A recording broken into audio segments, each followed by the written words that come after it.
اشفاق احمد صاحب ایک بھکاری کا قصہ بیان فرماتے ہیں کہ جس نے اپنی ساری عمر بھیک مانگنے میں گزار دی۔ یہ کسی بھی جگہ پر جا کر اپنا گھر یعنی کہ جھونپڑی بسا لیا کرتا تھا۔ اس نے اپنی عمر ایک جگہ سے دوسری جگہ پر جھونپڑی لگانے میں گزار دی۔ اس کو جتنی بھی بھیک ملتی اسے ایک ایک روپیہ کر کے اس کو اکٹھا رکھتا تھا اور رقم کافی ساری ہو گئی۔ ایک دن نہ جانے کیوں اس نے سوچا کہ کیوں نہ بیوی سے مشورہ کر کے ایک جھونپڑی سے کوئی کچا مکان بنا کر گزارا کر لے، کیونکہ کبھی کبھار بارش اور تیز آندھی آ جاتی ہے جس کی وجہ سے اس کی جھونپڑی ہوا میں اڑ کر دور جا پڑتی ہے اور ہم بے یار و مددگار بارش کے اندر بیٹھے رہتے ہیں۔ اب اس کی زندگی کی ساری جمع پونجی اکٹھی ہو چکی تھی۔ پھر اس نے ارادہ کر لیا، میں ایک سستی سی جگہ سے زمین خرید کر اس کے اوپر ایک اچھا سا کچا کمرہ بنا لوں گا۔ اس نے ایک دن اپنی بیوی سے مشورہ کیا کہ میں نے کچھ پیسے اکٹھے کر رکھے ہیں، میں کسی سے ایک دو مرلے کی جگہ خرید لیتا ہوں، پھر اس کے اندر ہم ایک اپنا کچا سا کمرہ بنا لیں گے۔ اس کی بیوی نے کہا کہ ہم نے تو ساری زندگی ایک جھونپڑی کے اندر گزاری ہے اور باقی کی زندگی بھی گزر جائے گی، ویسے بھی اب سانسیں کتنی ہی بچی ہیں، نہ جانے کب بلاوا آ جائے، چھوڑو مکان کو، بچی کچی زندگی ایسے ہی گزار لیں گے۔ بھکاری کہنے لگا کہ تمہیں بھی یہ بات معلوم ہے کہ ہم تیز طوفان بارش کے اندر بے یار و مددگار پڑے رہتے ہیں، جس کی وجہ سے ہمیں تنگی ہوتی ہے، اس لیے بہتر ہے کہ کہیں کوئی کچا کمرہ بنا ہی لیتے ہیں۔ آخر اس کی بیوی نے حامی بھر لی، لیکن جب پیسوں کا حساب کتاب کیا گیا تو یہ دونوں میاں بیوی کہنے لگے کہ اتنے پیسوں سے تو صرف ایک کچا مکان ہی بن سکتا ہے، جگہ ہم کیسے لیں گے؟ پھر بھکاری اپنی جگہ سے اٹھا اور ایک ایسے پلاٹ کے اوپر آ گیا جو کہ کافی عرصہ سے ویران پڑا ہوا تھا۔ اس نے کسی بندے سے پوچھا کہ اس پلاٹ کا مالک کون ہے؟ یہ آدمی کہنے لگا کہ اس پلاٹ کا مالک کوئی بھی نہیں ہے، یہ سرکاری طور پر پڑا ہوا ہے، اس کے اوپر تم اپنی جھونپڑی لگا سکتے ہو۔ بھکاری نے اس سے کہا کہ میں جھونپڑی نہیں لگانا چاہتا، ایک کچا کمرہ بنانا چاہتا ہوں، کم سے کم بارش اور آندھی سے تو چھٹکارا مل جائے گا، اور تو اور میں غریب آدمی ہوں، کوئی بڑی خواہشات کا تقاضا نہیں ہے، کم از کم بارش میں سکون سے بیٹھ سکیں، اگر سو رہے ہیں تو بارش کی وجہ سے بھاگم بھاگ نہ ہونا پڑے، اور بس ہم نے کون سا یہاں پر پلازا بنانا ہے۔ اس نے کہا کہ تم بلا جھجک یہاں پر کمرہ بنا سکتے ہو، تمہیں کوئی کچھ نہیں کہے گا۔ بھکاری نے کچی اینٹیں منگوا کر یہاں پر کچا کمرہ بنانے کی تیاری شروع کر دی۔ اب یہاں کے جو آس پاس کے لوگ تھے ان کو تو معلوم تھا یہ پلاٹ سرکاری ہے اور اس پر کوئی بندہ بھی اپنی عمارت کھڑی نہیں کر سکتا تھا، بجائے اس کے کہ کوئی اس بھکاری کو آ کر بتاتا اور سمجھاتا، بلکہ آس پاس کے لوگوں نے یہ بات سرکاری محکمے کے اندر پہنچا دی۔ اشفاق صاحب فرماتے ہیں کہ ویسے بھی پاکستانی قوم اس کراہ ارض پر رہنے والی منافق ترین قوم ہے۔ اگر کوئی تگڑا یا امیر انسان کوئی بھی غلط دھندا کر رہا ہے، کچھ بھی کر رہا ہے، تو کوئی اس کے خلاف آواز نہیں اٹھائے گا، کہیں یہ شخص ہمیں نقصان نہ پہنچائے۔ اندھے ہو جائیں گے، بہرے ہو جائیں گے، لیکن اگر بدقسمتی سے کوئی غریب غلطی سے بھی کوئی الٹا کام شروع کر دے، حتیٰ کہ اسے خبر بھی نہ ہو، تو یہ لوگ وائرس سے بھی زیادہ تیز متعلقہ لوگوں کو ڈھونڈ کر اس کی خامیاں اور گالم گلوچ کریں گے۔ اس وقت یہ لوگ بالکل نہیں ڈرتے، کیونکہ انہیں پتہ ہے کہ یہ تو پہلے سے ہی کنگال ہے، یہ ہمارا کیا بگاڑ لے گا۔ یہ لوگ یہ بھول جاتے ہیں کہ ان کے ساتھ ہی تو خدا ہوتا ہے، یہاں پر تو ڈرنا چاہیے، اور یہاں پر ہی یہ لوگ بدمعاش بن جاتے ہیں، بالکل ایسے ہی جیسے کہ جنت کی ٹکٹ انہیں وہاں سے ملنے والی ہے۔ خیر، موضوع کی طرف واپس آتے ہیں، اور پھر اس کے پاس لوگوں میں سے کسی نے کہا کہ آپ کے پلاٹ پر کوئی ایک بھکاری اپنا ایک کچا کمرہ بنا رہا ہے۔ یہ خبر جو ہی سرکاری بندوں کو معلوم ہوئی تو یہ صبح سویرے اس کے پاس آ گئے۔ دوستو، شاید آپ میں سے کبھی کسی نے دیکھا ہو کہ جہاں کہیں یہ بھی کوئی چوری یا قتل ہوگا تو لوگوں کی اطلاع دینے کے باوجود بھی سرکاری اہلکار وقت پر نہیں پہنچیں گے، لیکن جب کبھی کہیں مرغیوں یا کتوں کی لڑائی ہو رہی ہو تو یہ لوگ پتہ نہیں کیسے نازل ہو جاتے ہیں جبکہ انہیں کوئی اطلاع بھی نہیں ملتی۔ یہ صرف اس معاشرے کی منافقت ہے۔ خیر سرکاری اہلکاروں نے دیکھا تو کافی سارا کچا کمرہ تیار ہو چکا تھا۔ یہ سرکاری بندے اس بھکاری سے کہنے لگے، تمہیں کس نے اجازت دی کہ تم یہاں پر اپنا کمرہ بناؤ؟ بھکاری کہنے لگا کہ صاحب یہ زمین تو کافی عرصے سے ایسے ہی پڑی تھی، میں نے سوچا کہ یہاں پر ایک کمرہ بنا لیتا ہوں جس سے کم از کم سر تو چھپ جائے گا۔ اب تو کام مکمل ہونے والا ہے۔ یہ میری ساری زندگی کی جمع کی ہوئی رقم تھی جو میں نے اس کچے کمرے پر لگا دی۔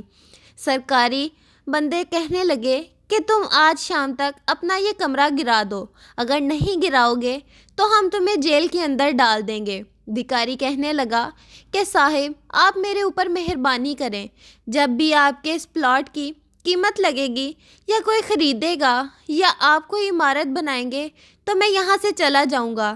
یہاں پر تو میں کچھ دن گزارنا چاہتا تھا تاکہ جھونپڑی سے چھٹکارا مل سکے۔ ویسے بھی صاحب یہ تو مدتوں سے ایسے ہی خالی پڑی ہے اور میں کون سا اس پر قبضہ کر رہا ہوں یا اس سے کسی کو کوئی نقصان کر رہا ہوں۔ خدا کے واسطے میرے حال پر رحم کریں۔ میں نے بڑی مشکلوں سے یہ کچا کمرہ بنایا ہے جو کہ میرے لیے کسی بھی بڑے بنگلے سے کم نہیں۔ سرکاری آدمی کہنے لگے کہ ہم کچھ نہیں جانتے، تمہیں جو کہا گیا ہے اس پر عمل کرو۔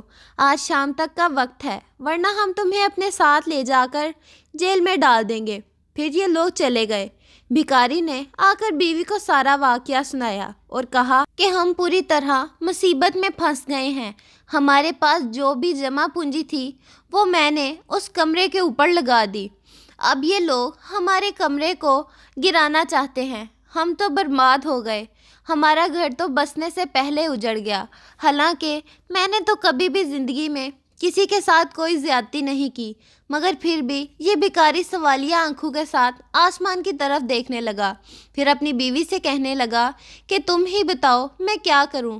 اس کی بیوی نے اپنے شوہر کو مشورہ دیتے ہوئے کہا کہ تم ایک کام کرو، ان لوگوں کو صبح سویرے ہی سرکاری دفتر میں جا کر ملنا، کیا پتہ یہ تمہاری بات سن لیں۔ جیسے صبح ہوئی اس نے بیوی کا مشورہ مانا اور ان کے دفتر چلا آیا۔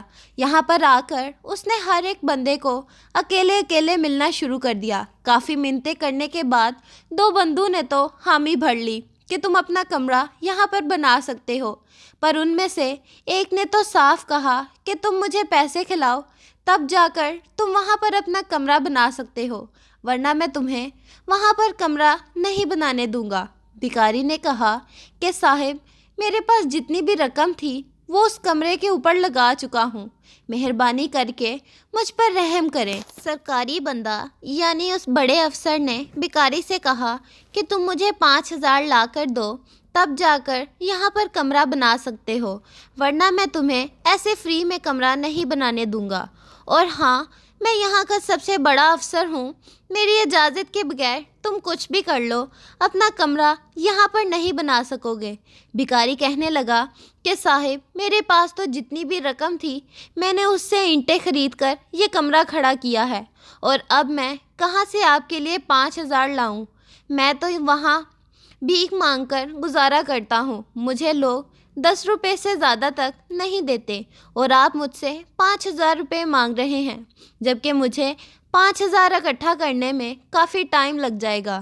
سرکاری بندہ کہنے لگا کہ اب یہ تمہاری مرضی ہے کہ اگر تم اپنا کمرہ کھڑا کرنا چاہتے ہو تو 5,000 تو تمہیں مجھے دینے پڑیں گے، ورنہ تم وہاں پر کمرہ کھڑا نہیں کر سکو گے۔ بھکاری واپس بیوی کے پاس چلا آیا اور آ کر بیوی سے کہا کہ سرکاری بندے نے 5,000 مانگا ہے، اب تم ہی بتاؤ میں کیا کروں۔ اب اس کی بیوی کہنے لگی کہ یہ چھوٹی موٹی رقم تو ہے نہیں، اس کو اکٹھا کرنے میں ہماری زندگیاں لگ جائیں گی، تم ایک کام کرو، یہ جتنا بھی کمرہ کھڑا کیا ہے اس کو چھوڑ کر ہم دوبارہ اپنی اسی جھونپڑی کے اندر ہی رہیں گے، کیونکہ ہمارے پاس اب دوسرا راستہ نہیں بچا، ورنہ یہ لوگ تمہیں جیل کے اندر ڈال دیں گے۔ بھکاری نے کہا کہ نیک بخت، تم ٹھیک کہتی ہو، ہم اسی لائق ہیں کہ ہماری زندگی اسی جھونپڑی کے اندر ہی بسر ہوگی۔ اس بھکاری کی بیوی نے اسے حوصلہ دیتے ہوئے کہا کہ اللہ کے ہر کام میں بہتری ہوتی ہے، اس میں بھی یقیناً ہمارے لیے کچھ بہتر ہی سوچا ہوگا، تم پریشان نہ ہو۔ تو یہ لوگ اسی جھونپڑی کے اندر رہنے لگے۔ اگلے دن آ کر اس سرکاری بندے نے دیکھا تو یہ جگہ خالی پڑی تھی اور کمرے کا کام رک چکا تھا۔